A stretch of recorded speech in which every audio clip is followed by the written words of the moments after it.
Microphone. Welcome to First Tuesdays, which we always like to acknowledge is a joint program of the Washington State Library and the Office of the Secretary of State. And we are supported by funds from the Institute of Museum and Library Services. Our facilitators today, Shirley Lewis is joining me, and she is our Rural Services Librarian, and I am the Youth Services Coordinator for Washington State Library, and continuing education, or excuse me, training is one of my responsibilities. So that's how we get involved with this program. We're going technical support today. If you have any issues, you please, I think normally Joe and Jeremy put their support in the chat at this time so that you can go back and see it if you have any issues with your screen, like it just happened to me, or you can't hear. Give them a call, or there, actually it's right there. Now that I'm looking at it, they have done this new innovation with their phone right next to their photos, and there is right there, and someone put it in just in case you need to do that. So if you do, we have good support here. These guys have been familiar with Blackboard for many years and can solve 90% of the problems. I just have acknowledged who brought this to us. And so now we need, our Office of Financial Management asks us when we do training to say your name and what library you're associated with. So if you just take 30 seconds and type that in chat, we'd certainly appreciate it. And just type, you know, where you're from, what your library is, and that gives us an idea of, if you're out of state, just please say, yeah, Montana State Library, South Chicago, and of course, yeah, just please type that in and we know then.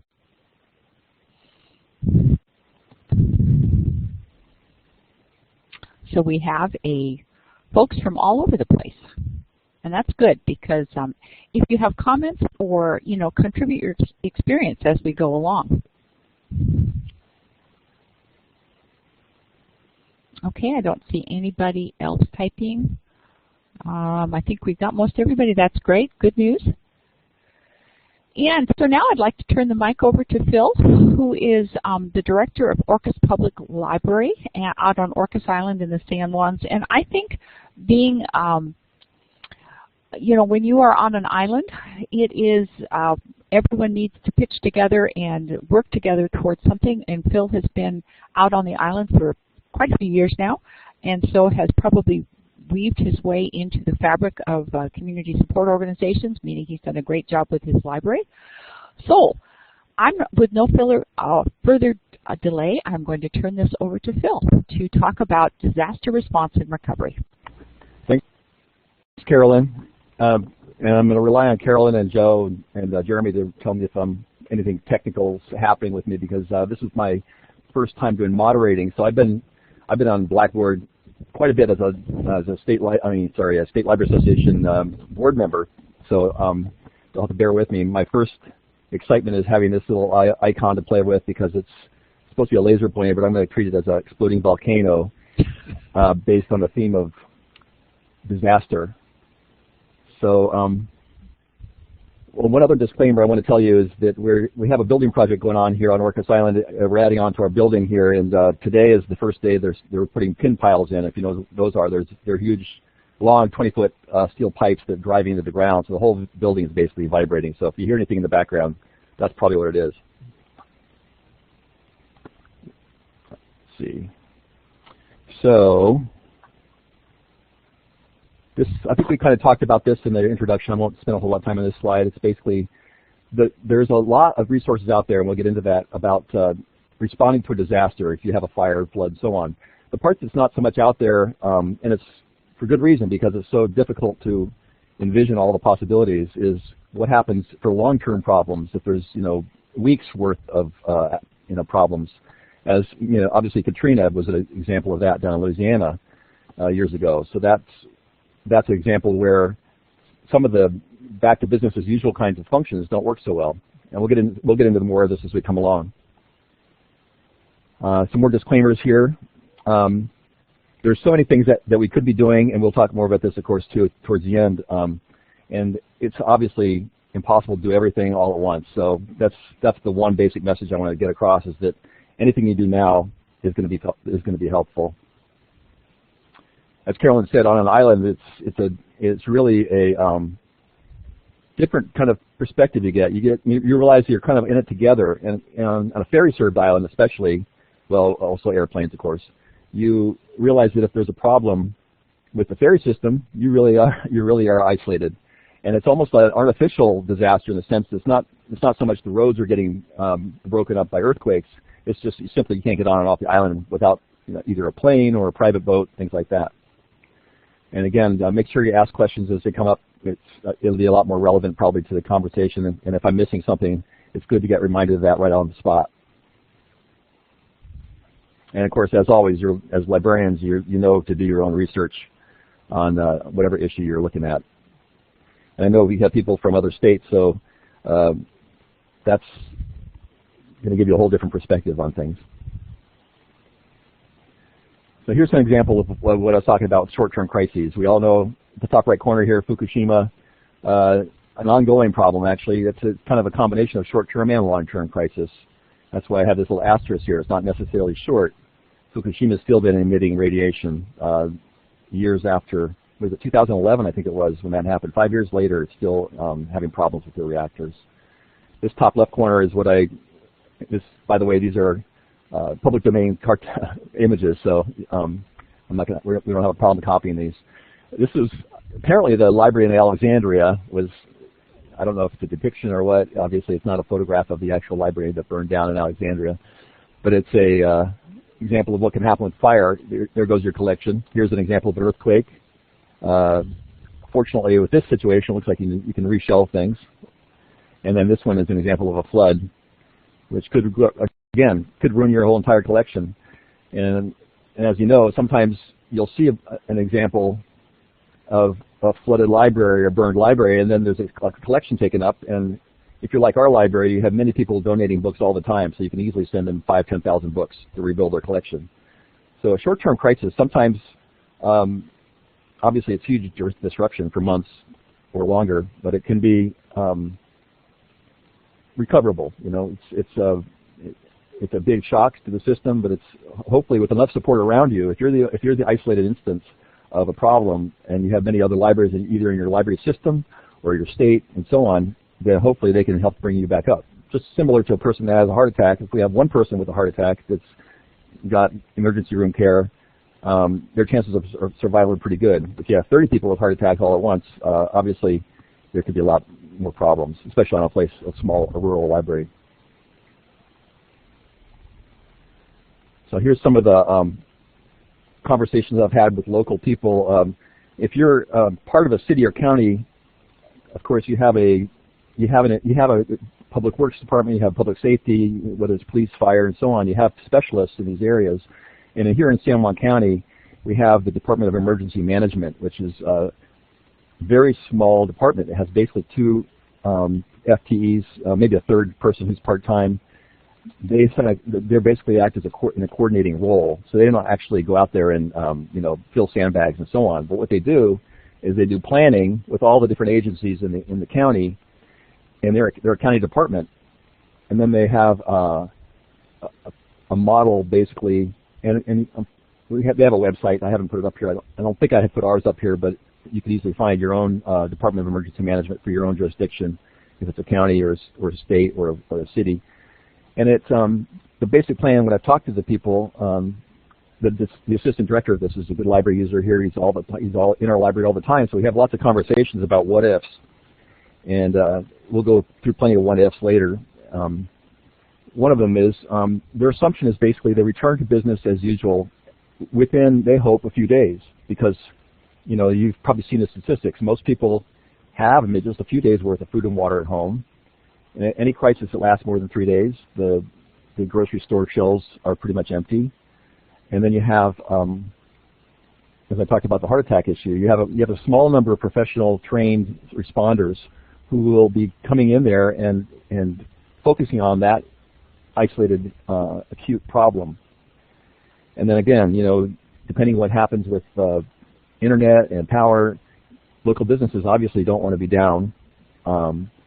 And so the scale of the problem is probably in some ways exponential if you have from one, let's say one store catches fire, or one library catches fire, versus the entire county having the problem with earthquakes, flooding, landslides, evacuation due to various hazardous materials, nuclear power plant like Fukushima.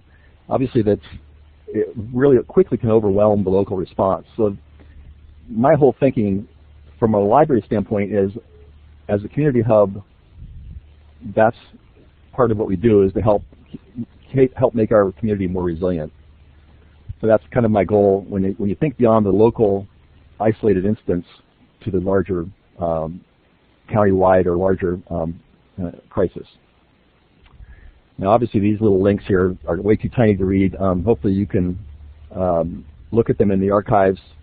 But I'll just run down a few of these. There's many of them out there. I've probably some of you have gone to workshops as well I had no idea there were so many resources out there.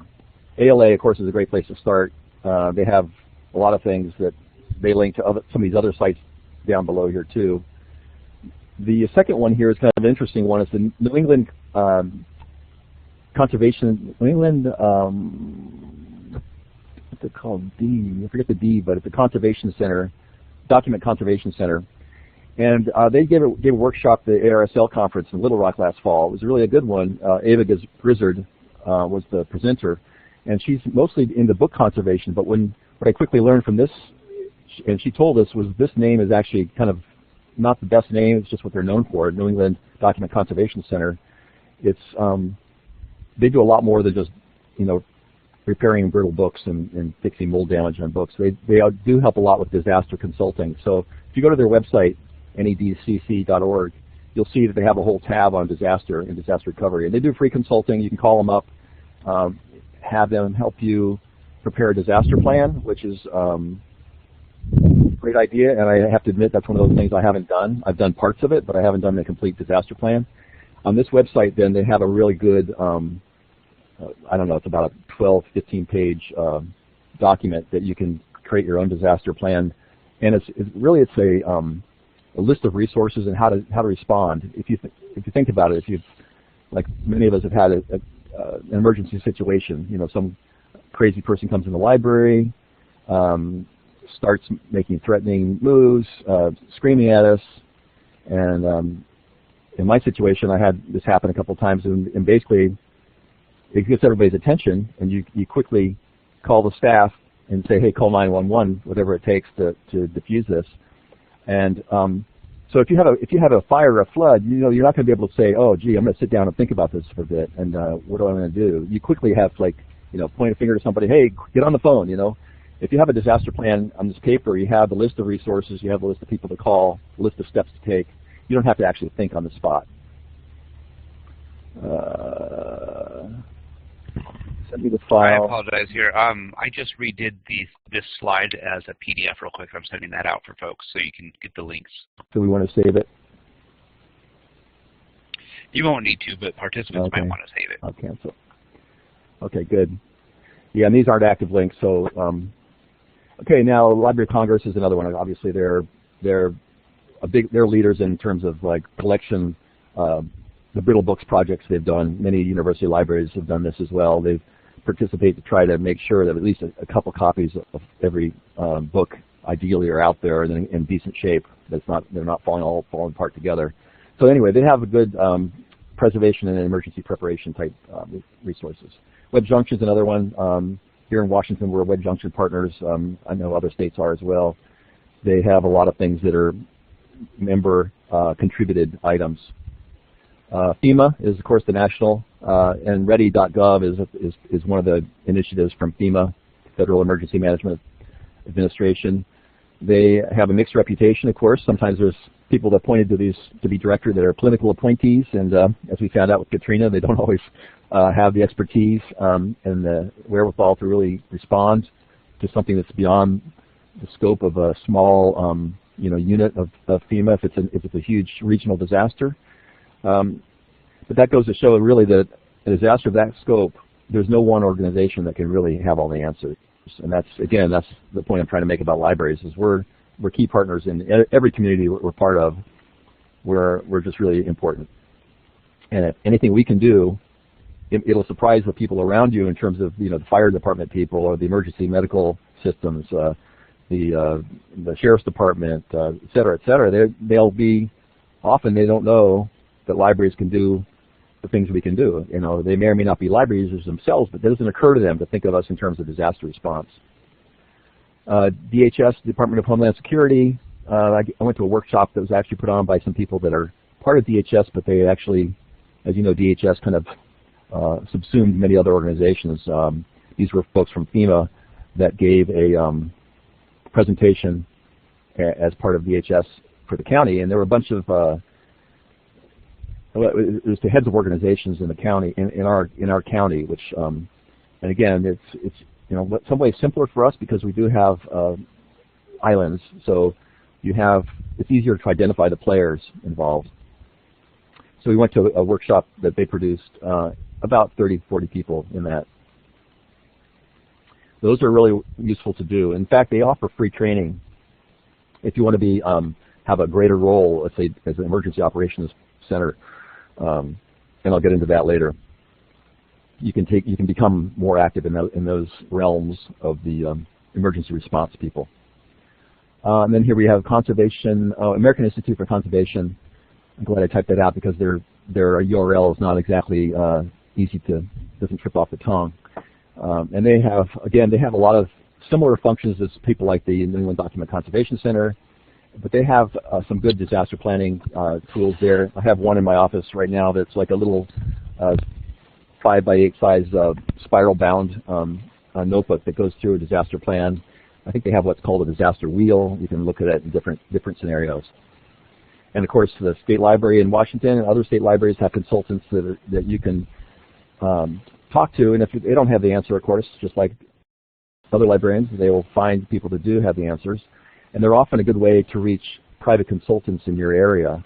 I know that there was a person that I went to a workshop from the Public Library Association conference, and he was a private consultant that was doing this workshop. And so you can easily, if you're, like most of us, if your own job is taking up most of your time, and you say, well, I have about $3,000 I can allocate towards this or whatever it is, you can hire a consultant to help you develop the disaster plan, and you did it without having to actually spend a week or two of your own time on it. They can do it much more quickly, and they can do it probably a little bit more effectively than most of us can.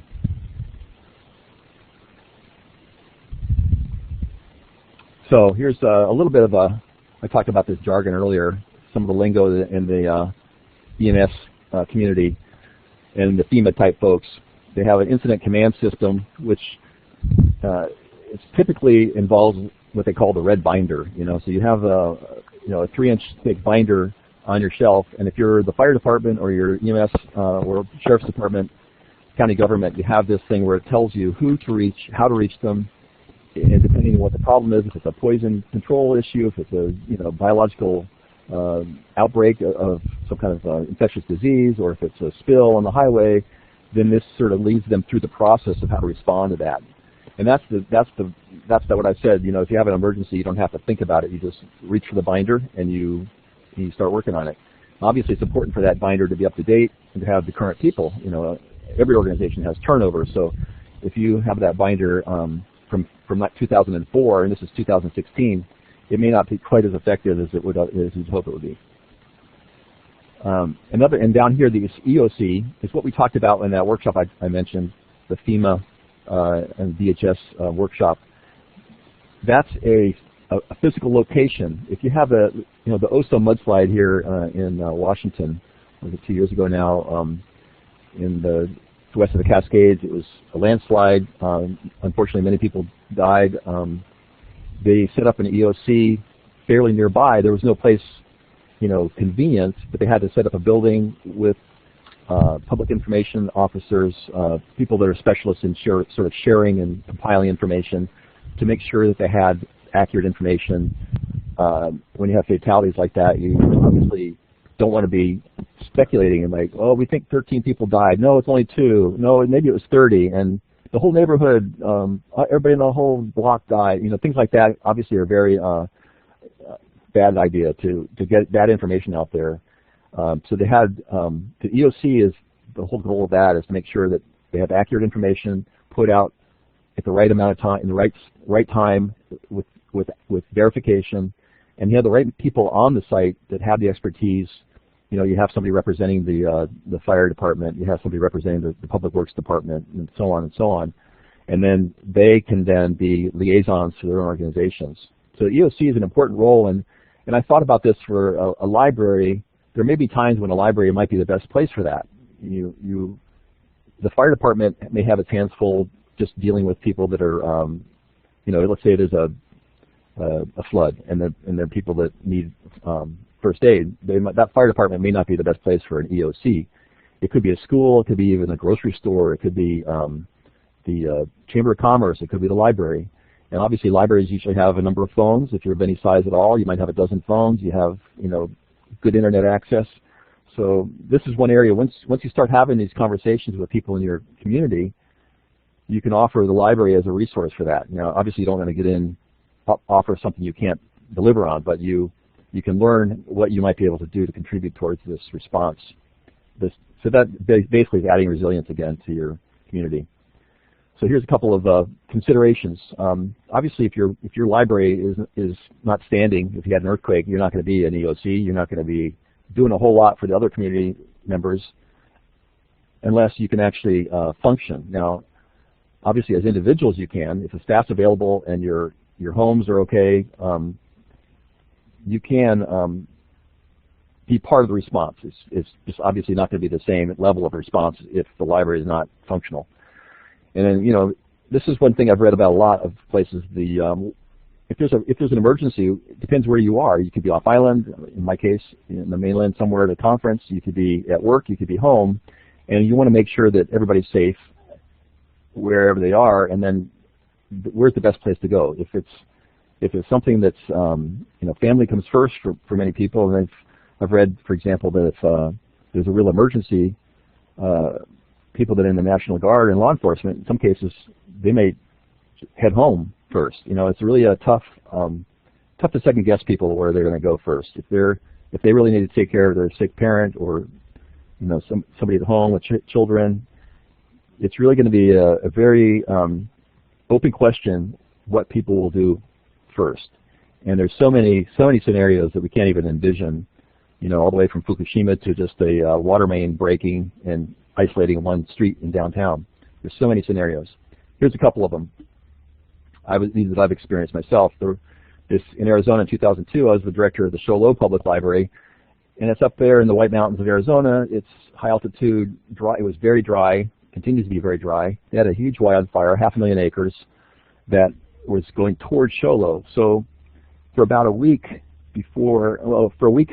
the first week of this fire incident, the library was a very important center for internet access for the Forest Service type wildfire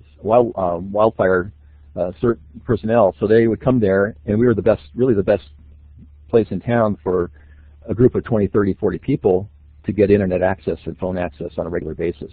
And these are people that were camped out in the school grounds, you know, so they didn't have ready access to services. So obviously it stressed some of our resources. We were a tiny little library. We were crowded as it was, but we had a nice internet lab and had a restroom, and so they had other services, but they didn't quite have a good level of internet services. This is one thing we were able to do, and we were able to help share information out in the community through our website, and then just within the library of people that wanted to get news. In that incident, there was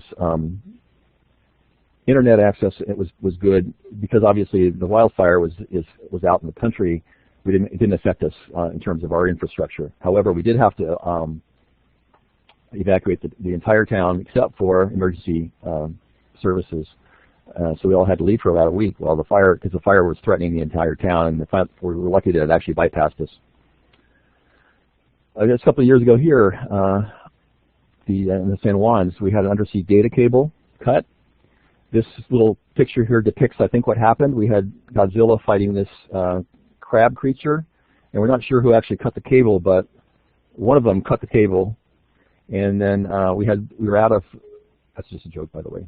One of them actually, we had about a week's worth of loss of data. It was intermittent though, and what was weird is it was just parts of some services, some phones, some internet. And fortunately, the libraries on the San Juans were on the K20 network, which is the statewide consortium for data.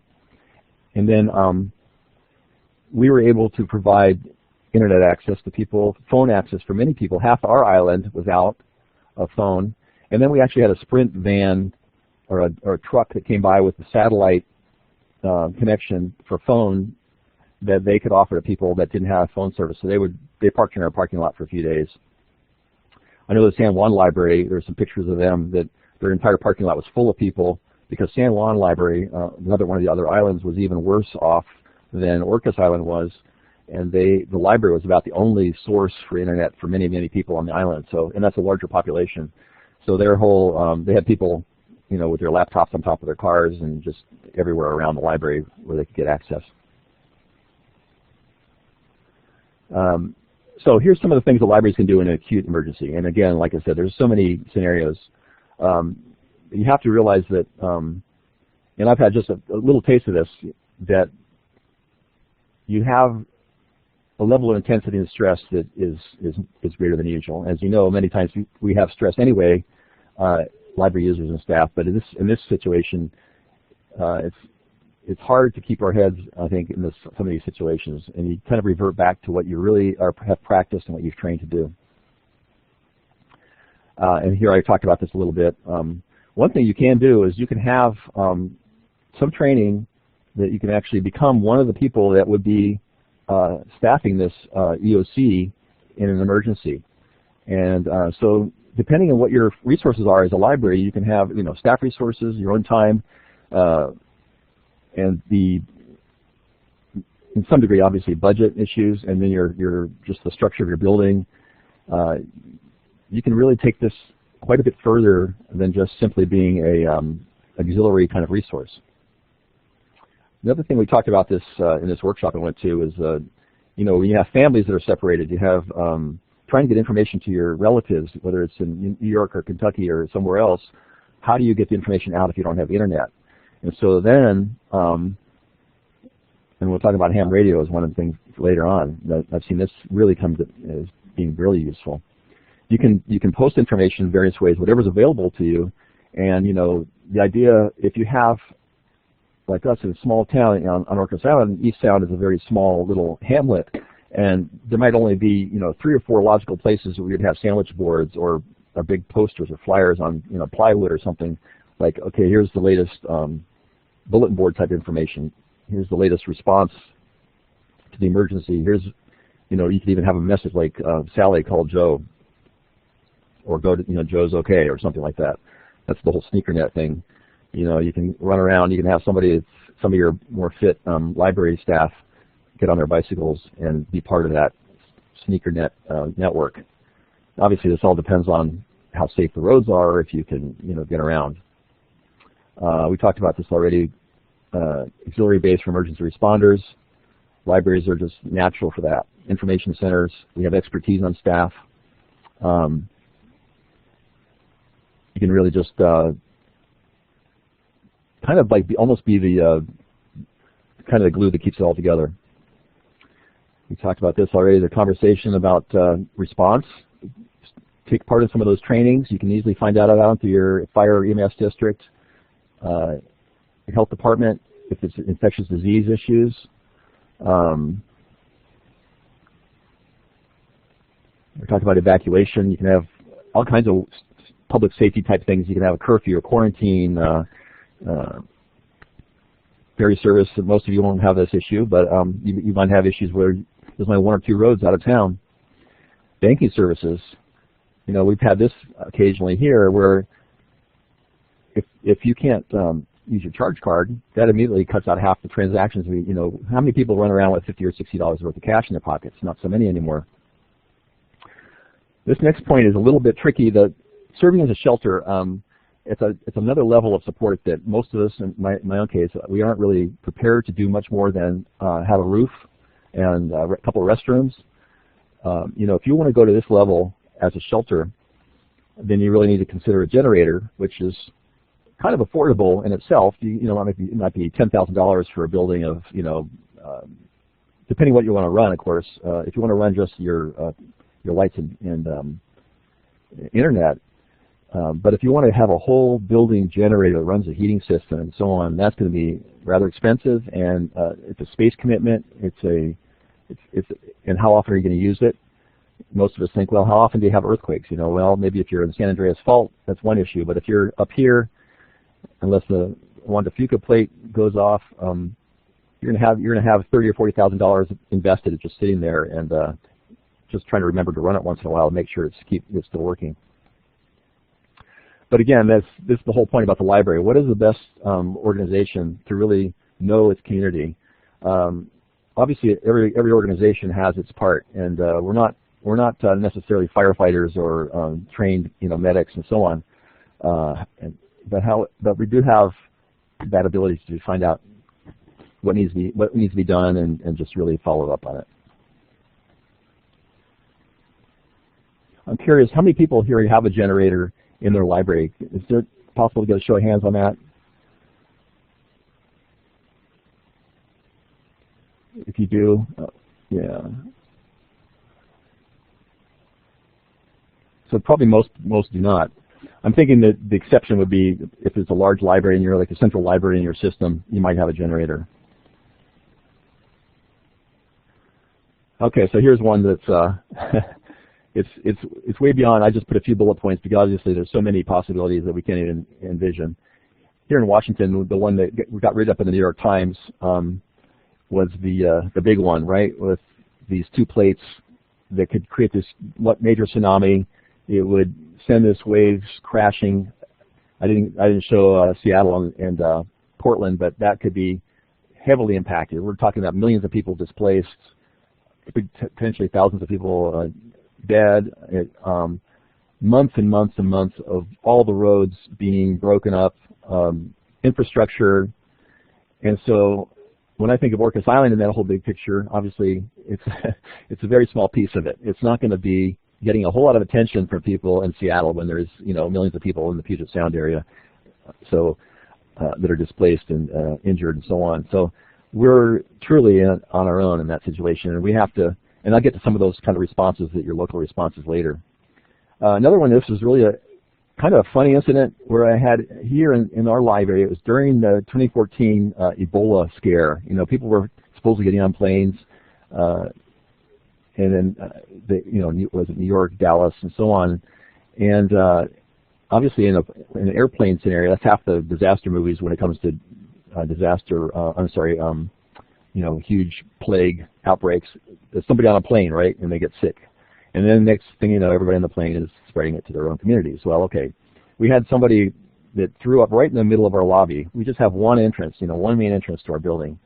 And as a library director, of course, that's one of my jobs, right, the cleaning up the that kind of thing, and toilets and so on. So I thought, okay, probably it's okay. I don't know.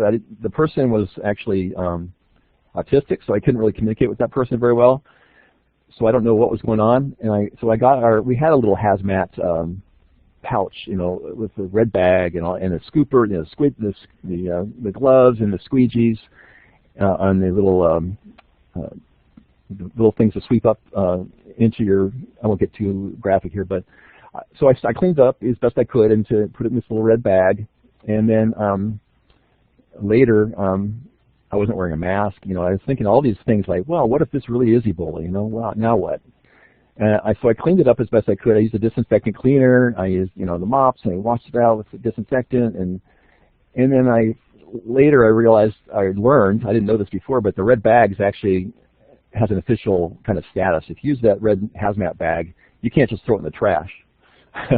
You're supposed to actually dispose of it through your emergency type procedures, and it's expensive, and I realized at that time I got a little more information from the caregivers for the person, and it was a person that had eaten something, and I thought, you know what, I'm not gonna treat this as Ebola. I'm not gonna treat this as a.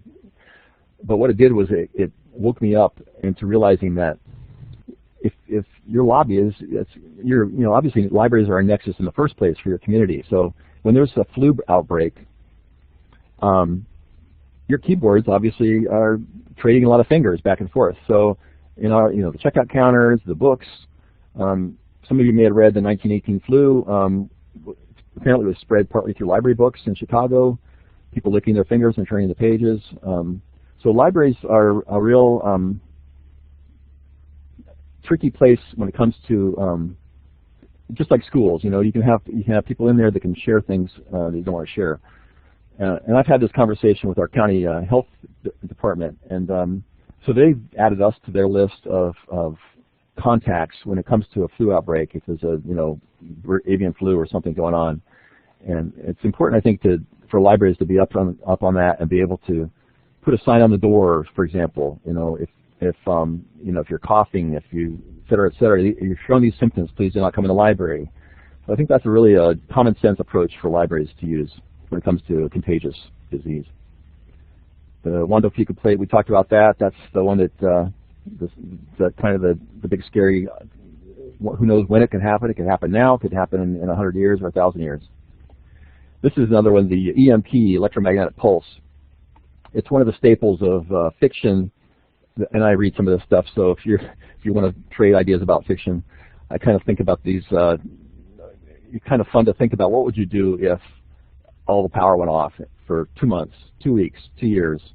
And there's actually this link here, this PDF, the U.S. House of Representatives. There was a whole study of this, and they put out this statement here. I think it's I don't know can't remember how long it is, 20 or 30 pages of what would happen, what could happen if there's electromagnetic pulse. There's all kinds of ways that can happen. There's a big solar flare possibility, solar storms like happened in the so-called Carrington incident in the 1850s. I think it was 1854 or something, when a lot of telegraph lines and so on went down. Obviously, the effect now would be much greater at that level of energy.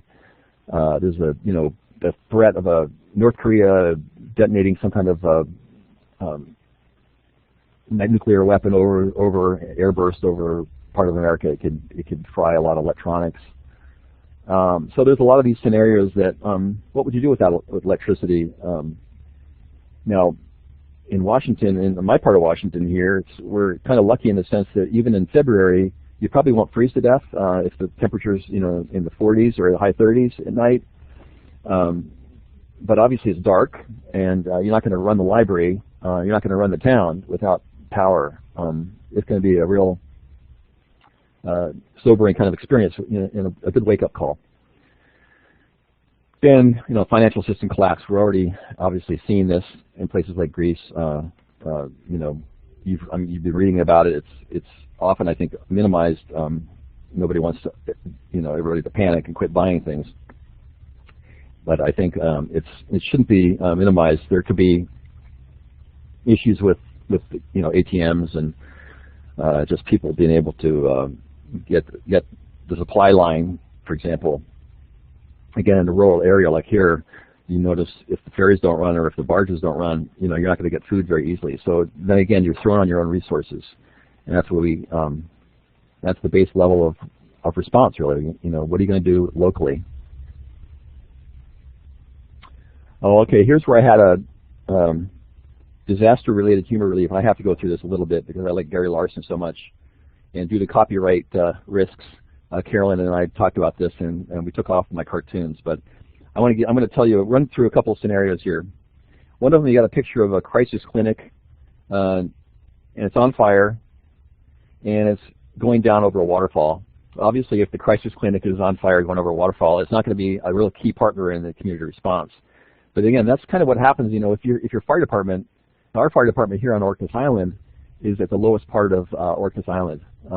So they actually have plans to evacuate their main fire department to their outlying fire departments or fire stations in case of a big tsunami. Okay, here's another one. We have there's a nuclear power plant. This guy is standing in the control center. He's going, run everyone! The canary has mutated. And there's a canary in the cage. Looks he's kind of growling. And, so if you have a nuclear power plant in the vicinity, obviously that's one obvious area you need to be prepared for problems. And then here's one where this one's on the phone. Hello, Emily. This is Gladys Murphy up the street. say, could you go to your window and describe what's in my front yard? And the picture shows a big, huge eyeball about the size of the window staring at her through her front window. So if you have aliens or huge monsters attacking you, then obviously that's one of those scenarios you just can't really foresee. Okay, so, and there's many other ones. Gary Larson's great on disaster. So if you want to look at some disaster relief, just type in Gary Larson disaster cartoons and you'll find dozens of them. So here's some of the things that I think are kind of worth thinking about. And some of these are not that expensive. Some of them can be more expensive. So first on the left here, basically your community partners, I've talked about this, so I won't get into it a lot more, but I think that, and I can share, anyone that wants to, you can email me and I can give you some ideas on what I've done. And there's more to do, obviously, because if you don't keep the conversation going, it's going to sort of trail off, because even Department of Emergency Management, it's like crying wolf, right? Or the sky's falling. People are thinking, okay, great, I've had the training, I don't really need to do that stuff. I don't need that red book. I don't need to really do a disaster plan. It's not going to probably happen in my career. I'll probably, it'll just be fine. Oh, I see down here, yeah, Joe, guys in the boats. Yeah, there's one where these guys are fishing in the boat. There's 3 mushroom clouds going off in the distance. And one guy says, I'll tell you what this means, Norm. No size restrictions and screw the limit.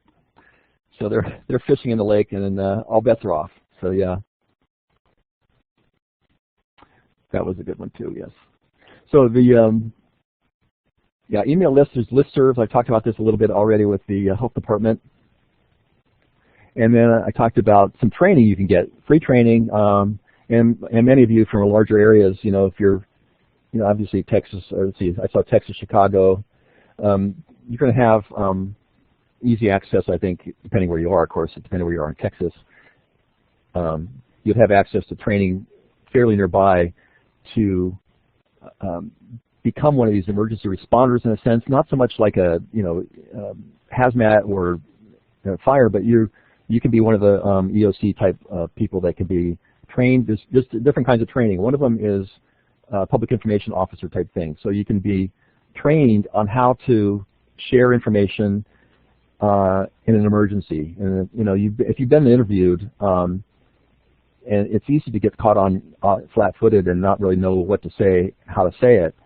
And they always say, well, just go back to your message. Don't really necessarily listen to the question. Just go back to your message. And I think that's an important thing. You have to really learn how to focus on what's important to share with your community, both from the context of your organization, which is in our case the library, but also just what people need to know, because a lot of people out there maybe have very incomplete information or the wrong information. So they have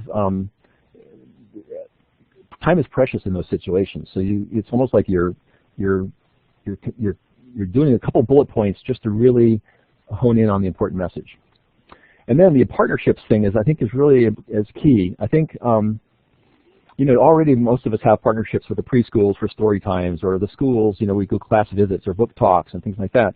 And you can maintain those, and you can add another little element like, okay, folks, what are we going to do if, there's a problem and the kids are isolated, or the kids are having a story time?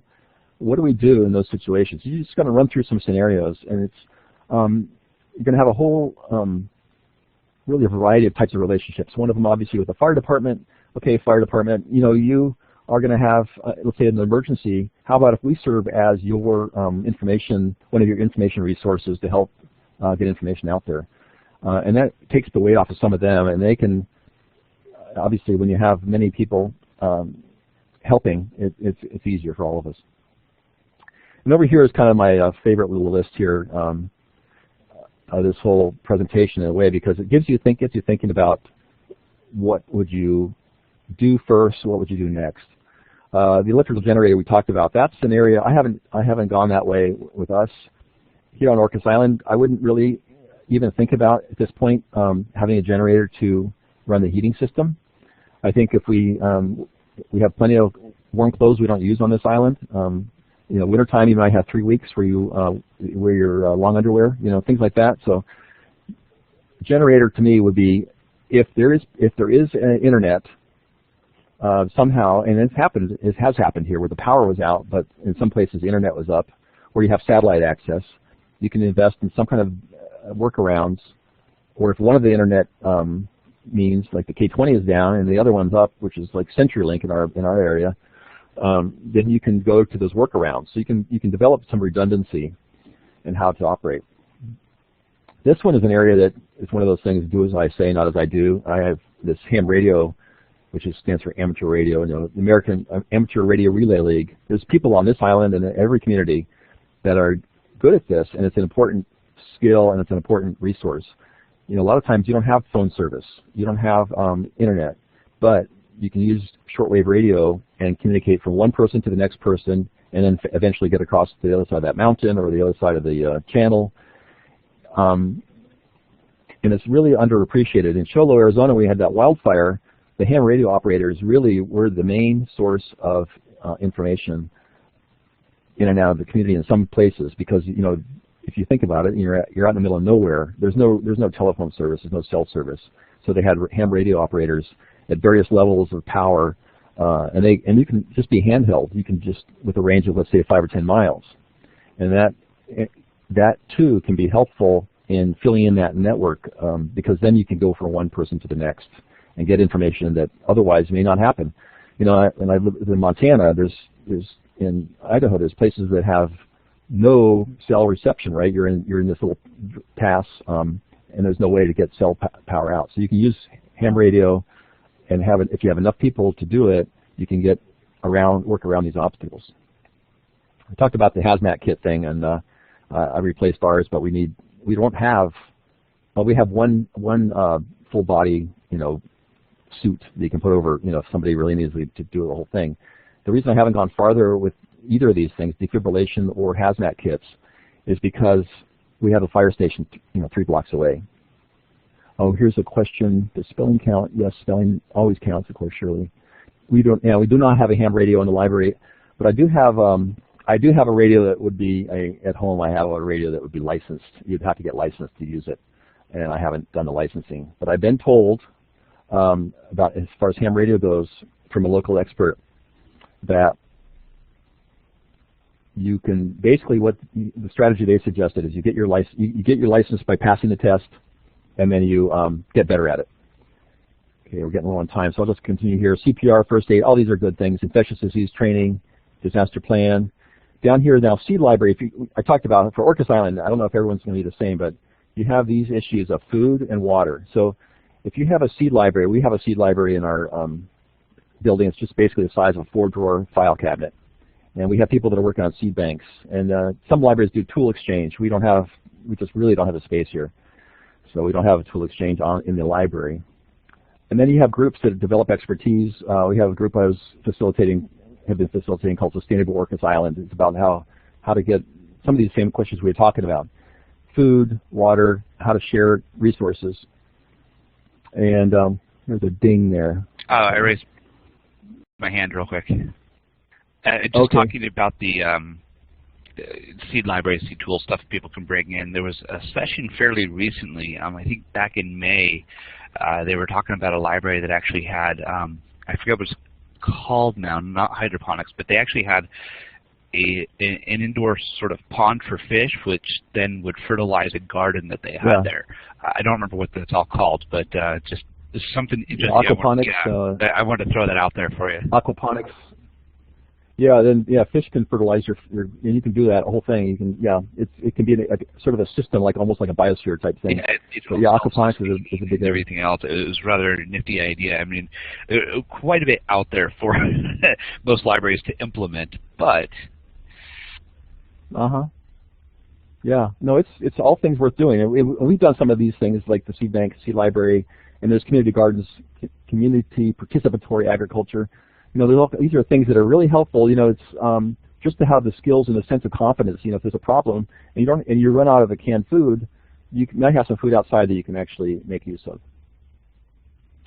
So, and this is kind of obvious for all of us, but I have to say this, and I like these cozy pictures here that show the library as a nice, cool little tree house. You can go climb in there and be safe, and the Hobbit Town concept. The library it does have the trust factor, community hub, reliable source of information. We have people that have training, skills on staff, and usually have a pretty clear-headed approach to problems. No agenda. You know, even the fire department, police department, you know, as you know, if you're some of the community members don't trust the law enforcement, especially if you're undocumented, immigrant, so on. So the library is one of the places that people will trust more than most other places. And here's a couple quotes. You have to have a couple of inspirational quotes. Ben Franklin, to fail to prepare is to prepare to fail. And Albert Hubbard, positive anything is better than negative nothing, which basically is idea you can do one thing, two things, it's better than doing nothing. And here's a picture of our little project up in the top corner. I'm hearing this my whole building sort of have a low level of vibration right now, driving these pin piles into the ground for under our foundation. And then my slide, let's see, the toolbar stuff is in the way, but here we go. So anyway, here's my contact information. Feel free to get a hold of me, any follow-up. I apologize for not leaving a whole lot of time for questions. There's like 5 minutes. You can certainly email me if you don't have time to ask it right now. Well, Phil, this was fascinating. I mean, I expected it to be, but it was really lots of good, realistic library scenario disasters that you've lived through. So that was just great. I see a couple people typing, and I'd also ask people not to get, can you send emails out so we get credit for this? Diana, if you will email me, I can give you that you attended.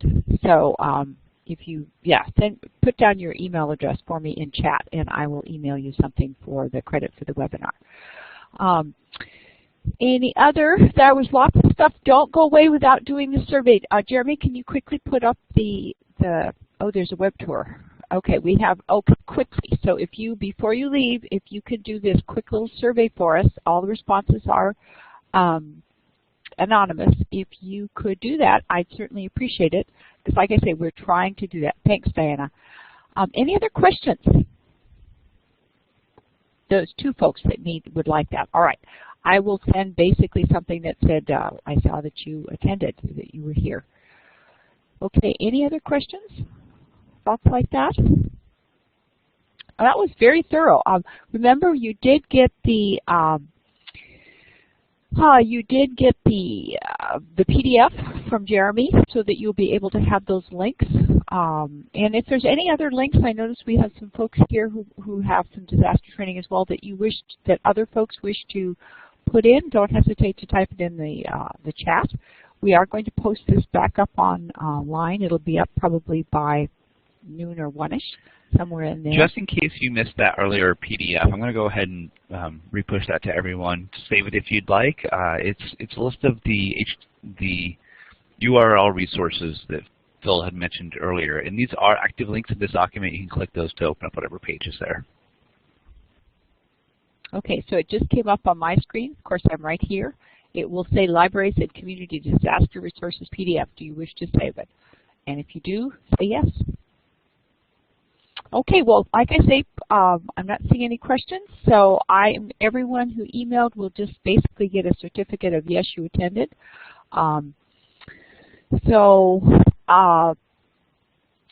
Please take the survey, do that, and then we will have another, we look forward to having you visit us for when another topic of interest comes up to interest you. And again, Phil, thank you very much. It was really very informative, and I appreciated hearing and learning about it. Thanks, Carolyn. Thanks, everybody, for attending, and for Jeremy and Joe for the tech support. We're happy to do it. Bye. Thanks. Bye-bye. Thank you, everyone.